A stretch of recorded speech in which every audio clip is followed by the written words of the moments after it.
From the moment he could hold a screwdriver, he started breaking things, not out of anger, but curiosity. He was the kind of child who could look at a ceiling fan and imagine how its blades moved in perfect circles. Radios, DVD players, old phones. He pulled them apart piece by piece just to understand how they worked. No one taught him. He just knew. His small fingers moved with surgical precision, and his eyes gleamed with wonder at every circuit board. But no one around him saw a genius. All they saw was a boy who kept ruining things. His mother cried over broken blenders. His father shouted over dismantled televisions. Each time they replaced something, he would eventually take it apart again. What began as a childhood obsession soon grew into a constant cause of frustration. At first, they hoped it was just a phase, but the older he got, the deeper he went. He would sneak into his father's workshop, lie under tables for hours with tools scattered around him, and forget to eat. When other children played football outside, he stayed indoors studying how electricity flowed through copper wires. By the time he turned 10, he had already created a crude remote-controlled toy car from leftover scraps and spare batteries. His father, a conservative man with high expectations, didn't know what to make of it. The boy's talent scared him. It was wild, untamed, and it didn't fit into his plans. So he decided to guide it the only way he knew how: discipline. He warned his son to stop tampering with household items. He threatened to send him to boarding school. But the boy wouldn't stop.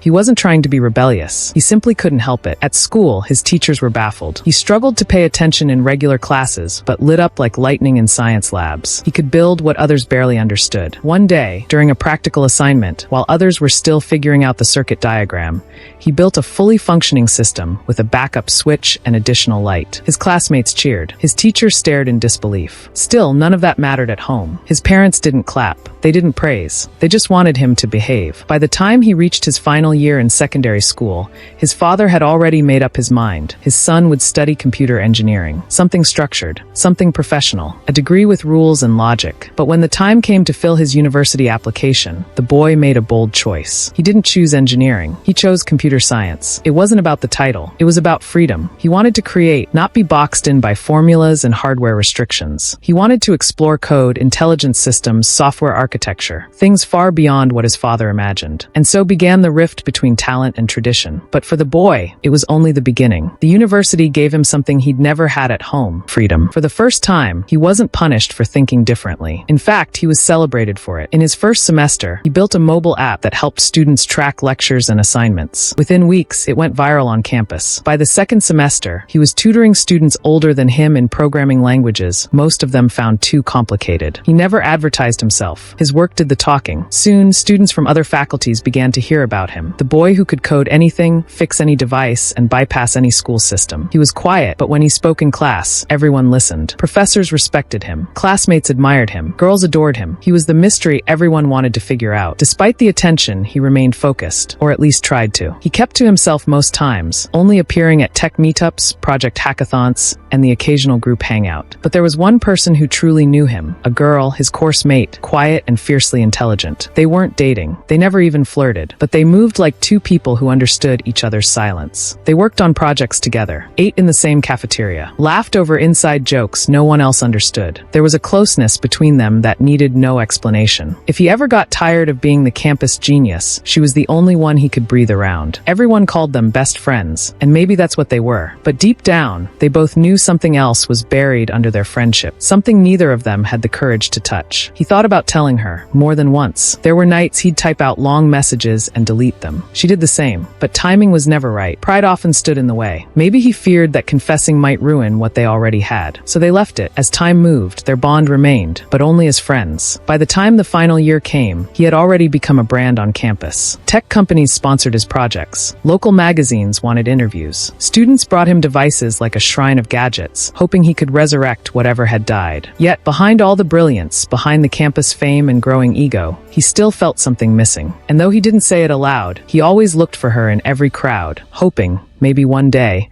they'd stop pretending they weren't meant for more than just friendship. But that day never came. Graduation came with no anxiety, no uncertainty. He wasn't one of those students hoping for a job offer. He had options. Top tech firms had been sending him emails since his third year. Some offered relocation packages. Others promised remote roles with six-figure salaries. But he wasn't in a hurry. He wanted to build something on his own, something original. For a while, he floated between consulting for fintech startups, developing back-end systems, and giving keynote talks. The world saw him as a young tech genius, and he believed it. The fame that had once made him shy in school now became fuel. He basked in the praise, enjoyed the admiration, and slowly he changed. The once quiet and grounded boy became proud. Not arrogant, but noticeably different. He started showing off designer clothes, exotic gadgets, and frequent trips. His circle grew. His discipline faded. Work still came easily, but he no longer approached it with wonder. He partied more, slept less, smiled for cameras, ignored phone calls, and somewhere in the noise, he drifted from the girl who had once known him best. Then one evening at a tech convention in Abuja, he met her, a woman with sharp features,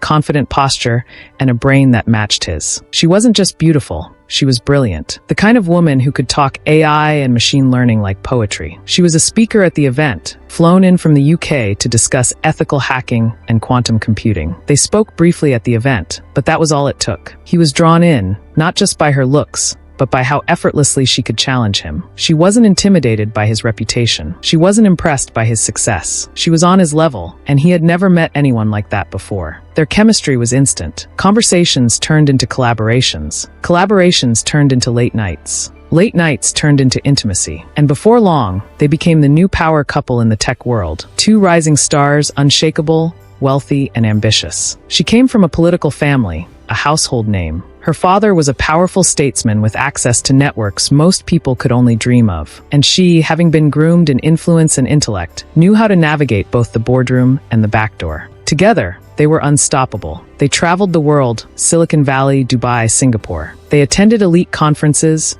funded startups, and appeared on magazine covers. Wherever they went, heads turned. Wherever they spoke, crowds listened. He had everything he once dreamed of: money, brilliance, love, and recognition. But there's something about the top of the mountain. It makes you forget how steep the fall can be. And for them, the fall began with one reckless night.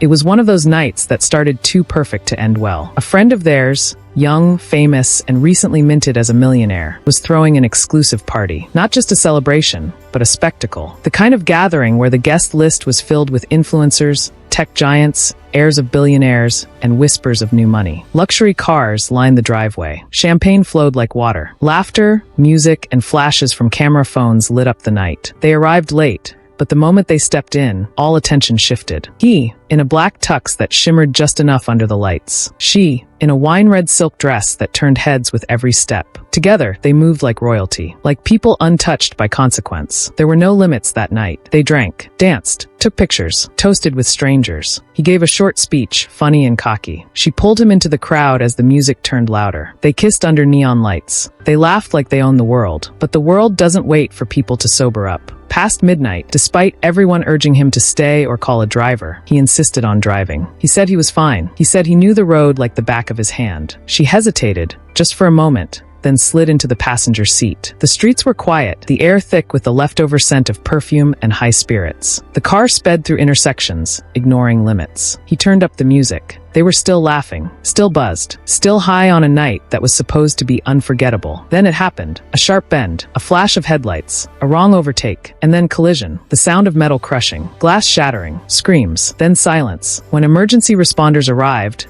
they could barely recognize the vehicle. Crumpled like foil, twisted, unforgiving. It looked like a grave, but somehow they survived. Bruised, bleeding, unconscious, but alive. They woke up in a hospital room days later, hooked to IVs, bodies bandaged, and faces scarred. The news had already spread. Tech prodigy and girlfriend survived near-fatal crash. Pictures were leaked. Speculation swirled. Some blamed him. Some called it a miracle. But the law didn't care about opinions. He had been driving under the influence, and so the charges came quickly. Court hearings followed. His image was shattered. His accolades forgotten. Sponsors withdrew. Business partners distanced themselves. The verdict? 2 years in prison. Assets frozen. Accounts sealed. Public disgrace. She was also sentenced, less harshly, but the damage had been done. Their fairy tale burned under the weight of poor choices. In just one night, the boy who had everything lost it all. And for the first time since childhood, he had no idea what came next. 2 years. That was the price he paid. And when the prison doors finally opened, and he stepped back into the world, it didn't feel like freedom. It felt like exile. The world he once knew had moved on. His name no longer sparked admiration. The companies that once courted him now whispered behind closed doors. Job offers? Gone. His portfolios? Inaccessible. His father's investments? Still untouched, but locked away from him like treasure behind glass. He went home only once after his release. His father didn't open the gate. "I gave you the world," he'd said through the intercom, voice cold and final, "and you threw it away. So go and build your own from scratch." He didn't argue. He didn't beg. He just turned around and walked away. He moved in with his old friend from university, a humble guy with a modest apartment, warm heart, and no interest in making him feel ashamed. He gave him a bed, food, and space, but it wasn't enough to quiet the storm inside. Days blurred into weeks. He slept a lot, not because he was tired, but because waking up meant facing nothing. Sometimes he sat on the floor with a laptop, staring at the screen without typing a word. He'd scroll through old photos, him speaking on stage,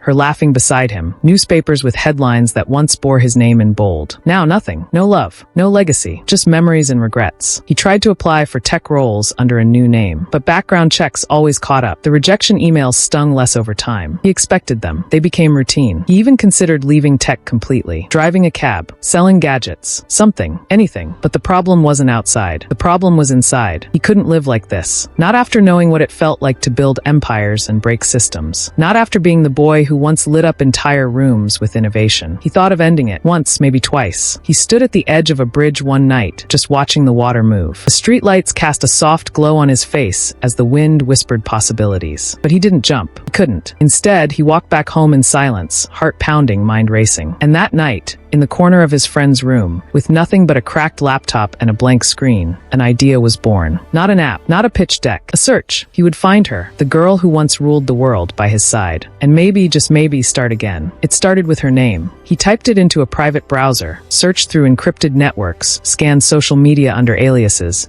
followed data trails that most people didn't know existed. She had vanished. No photos, no posts, no trace. But he knew better. People like her don't just disappear. They're erased. Hidden. It took him days of deep web crawling, cross-referencing articles, digging into conference guest lists, checking back-end portals from tech companies they once partnered with. He wrote custom scripts to bypass firewalls. He cracked private networks not out of malice, but desperation. And then he found her. She had taken a different name, a corporate alias, still involved in tech, but quieter now, no longer in the spotlight, living under her father's radar. He stared at her profile photo for what felt like hours. She looked different, older, sharper, sadder. He sent her a message. No reply. He sent another, then another. Days passed. Still nothing. He thought about calling, but he didn't have her new number. He thought about hacking her devices, but something about that felt too invasive, even for him. So he told his friend, explained everything. The search, the silence. His friend didn't hesitate.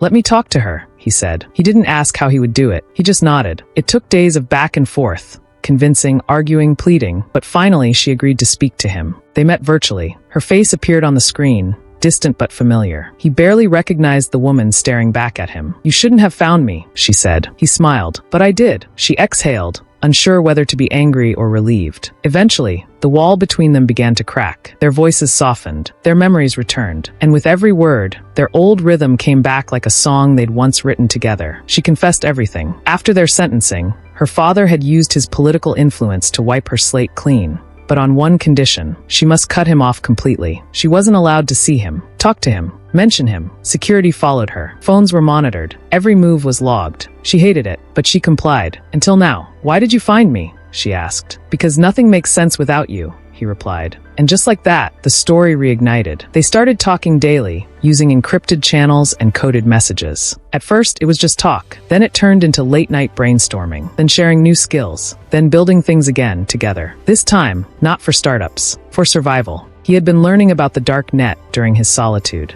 reading forums, writing anonymous tools, developing methods that were invisible to mainstream firewalls. She was doing the same. And now they weren't just talking, they were building a network. At first it was small, a harmless experiment, but their first real target wasn't a stranger. It was their own fathers. They knew the architecture of the systems, the servers, the passwords, the private transactions. It was almost too easy. And when the money landed in their offshore wallets, untouched, undetected, they didn't stop. They couldn't. They were back. Only this time, they weren't the world's favorite power couple. They were ghosts, smart, invisible, and unstoppable. And the world had no idea what was coming next. What began as a spark had become a firestorm. They moved moved swiftly and silently, striking only when they were certain the system had no way of tracing them. And the more they succeeded, the bolder they became. What started as revenge turned into routine, and routine turned into addiction. They weren't just hacking accounts anymore. They were dismantling infrastructures, slipping through security walls like whispers, masking their identities with layers of digital fog. Every time they struck, they left no fingerprints. The money flowed, millions in crypto, redirected through shell corporations and layered wallets. They bought properties under aliases, created fake identities, acquired luxury without ever stepping into a store. The world became a digital playground, and they were its invisible kings and queens. They called themselves clean ghosts, the kind of criminals who never left a mess. He handled the code, the system breaches, and the decoys. She handled the laundering, the communications, and the disguises. Together, they were a machine, and no one knew. Not the banks whose systems they bypassed, not the companies whose funds they drained, not the governments whose data they scraped, not the security agencies that were years behind them in tech. But as every kingdom grows, so does its shadow. And one night, they chose the wrong target. It was a foreign cybersecurity firm, one of the most protected in the world. On the surface, it looked like a regular corporate entity, but behind the logo was a global surveillance hub, silently operated by a coalition of intelligence agencies: FBI, CIA, MI6, and others whose names didn't even make it into newspapers. They didn't know that when they cracked the system. To them, it was just another job, one of many. But the breach triggered a silent alarm unlike any they'd ever seen. Within minutes, a global protocol was activated. Private backdoors closed. Firewalls surged. Servers shut down. A trace protocol launched, not through digital signals, but through human behavior. The hunt began. The agencies didn't make a sound. No headlines. No leaks. Just files passed in secret rooms. Black-suited analysts studying patterns. Digital forensics teams tracing code that shouldn't exist. Their names weren't known, but their signatures were. The hackers who moved like ghosts had finally left a shadow. And back in their safe house, somewhere in a quiet city under borrowed names, they sensed it. She was the first to feel the shift. "Something's watching," she whispered. He checked the firewalls. Nothing flagged, but in his gut he knew. They had stepped on a nerve. And now, the world's most dangerous agencies had opened their eyes and were looking straight at them. The air had changed. They no longer worked with music playing in the background. No more laughter during late-night code sprints. No more teasing over whose method was better. Every keystroke felt heavier. Every notification sounded like a warning. They stopped sleeping in the same place twice. They encrypted everything, even their conversations. Burner phones, isolated networks, scrambled VPNs across 4 continents. Still, they felt exposed. Then came the first real sign. Her father found out. Not about the hacking. Not yet, but that she was still in contact with him. The politician hadn't forgotten the past. In his mind, the boy who once wrecked his daughter's life had returned to drag her into another storm. This time, he didn't issue threats. He issued orders. She was stripped of her digital freedom. New phone, new number, state-issued device with surveillance-grade tracking. Armed security followed her everywhere, disguised as bodyguards, but really prison guards in suits. She was escorted to work, escorted back. Her emails were filtered. Her internet access is restricted. A golden cage. And yet, they still found ways to talk. She wrote him lines hidden in GitHub repositories. He left her messages embedded in dummy code on open-source forums. Their conversations looked like programming language to outsiders. But to them, it was poetry. "We need to get out," she wrote one night. He agreed. And so began the planning, months of it. Quietly, carefully, a fake travel conference invite, a clone passport, a temporary identity buried inside a diplomatic shadow network. It was all almost ready. Then the world turned. She went shopping one afternoon. Routine, guarded, uneventful. 2 black SUVs followed. 3 armed men shadowed her through the aisles. Then came the ambush. A sudden block at the entrance. Loud noise. Smoke. Confusion. Within seconds, the guards were down. Not dead, just neutralized. She was dragged into a waiting car, blindfolded before she could scream. The convoy split. One vehicle turned left. Another turned back. She was pushed into the third. She tried to ask questions, but no one answered. They drove for hours, switching vehicles multiple times. She lost track of direction, time, even her own pulse.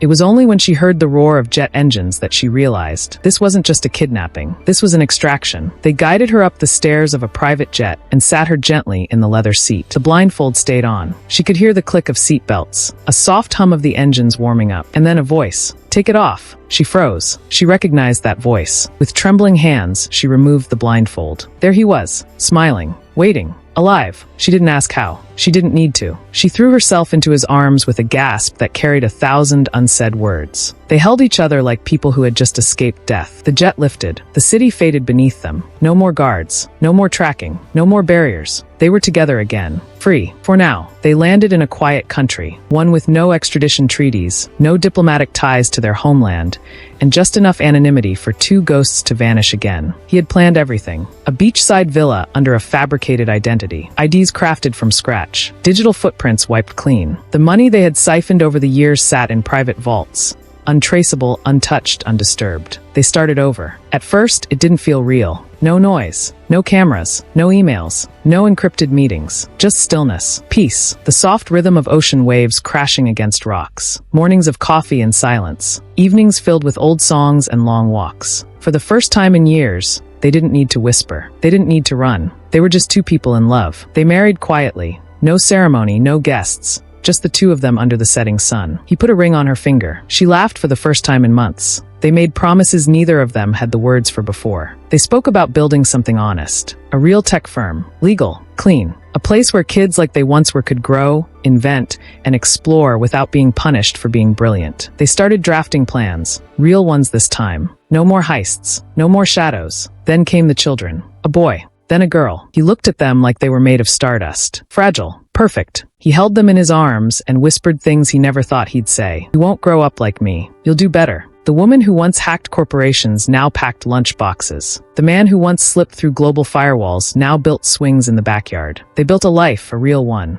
Years passed. Their names faded from the watch lists. Their digital trail went cold. Even her father stopped searching. He received an anonymous message one day. She's safe. She's alive. Let her be. And surprisingly, he did. They thought it was over. The codes, the crimes, the danger. They thought they had outrun their past. But some things don't chase you. They wait. And on a quiet morning, as their children played in the backyard and breakfast sizzled on the stove, there came a knock at the door. 3 soft taps. Then silence. He froze. His wife turned, eyes wide. Another knock. Slower this time. He opened the door. And standing there, "We are the FBI." The agents didn't say a word at first. They didn't have to. Their suits, the silence, the weight in their stares, it said everything. He didn't run. He didn't speak. He only turned to look at his wife and children, frozen at the far end of the hallway, and gave the smallest nod like a promise. It's okay. I knew this day might come. He was taken without handcuffs. No struggle. No resistance. They drove for hours in an unmarked vehicle, crossing borders under clearance levels he didn't know still existed. When they arrived, it wasn't a regular station.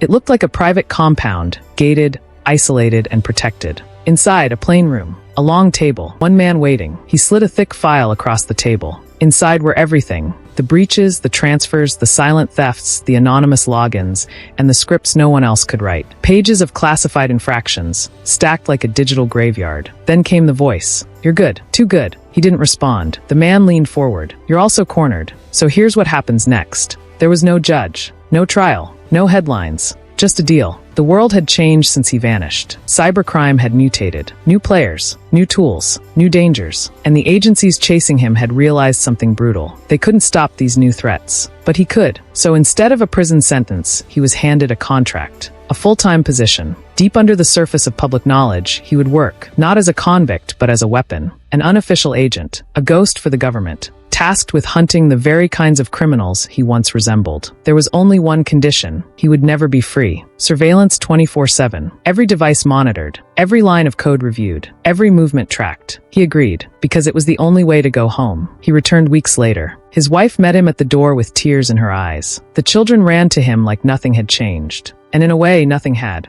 Except now, he was fighting shadows from the inside. The hacker who once vanished with the politician's daughter had returned to the world not as a criminal, but as its final defense. What do you think? Was he a criminal who got lucky, or a genius who outsmarted the system? Drop your thoughts in the comments below. I'd love to hear your take. And if this story hooked you, hit subscribe, like this video, and turn on the bell so you never miss the next twist.